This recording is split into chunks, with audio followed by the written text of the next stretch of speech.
রাজনৈতিক সংগঠন এবং যুক্তরাজ্য ও মার্কিন যুক্তরাষ্ট্রের রাজনৈতিক ব্যবস্থা সাবজেক্ট থেকে নির্বাচক মণ্ডলীদের সংজ্ঞা দাও এবং আধুনিক গণতান্ত্রিক রাষ্ট্রে এর ভূমিকা আলোচনা করো, এই টপিকটা নিয়ে আজকে আমরা আলোচনা করব।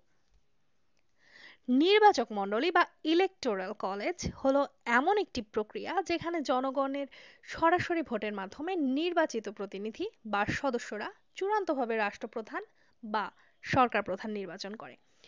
এটি যুক্তরাষ্ট্রের রাষ্ট্রপতির নির্বাচন ব্যবস্থার জন্য বিখ্যাত। অ্যালান জে লিচ বলেছেন, The Electoral College is an indirect voting mechanism designed to elect the president and vice president through a group of representatives chosen by the voters.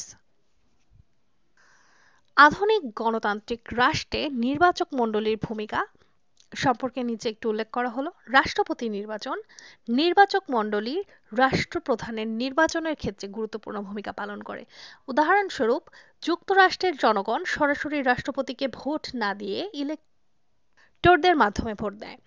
দ্বিতীয়ত, জনগণের ইচ্ছার প্রতিফলন। নির্বাচক মণ্ডলী জনগণের ভোটের ভিত্তিতে তাদের ইচ্ছা প্রতিফলিত করে।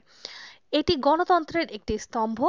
তৃতীয়ত, রাজনৈতিক ভারসাম্য রক্ষা, অর্থাৎ নির্বাচক মণ্ডলীর মাধ্যমে বৃহৎ একটি ছোট রাজ্যগুলোর মধ্যে ভারসাম্য বজায় থাকে।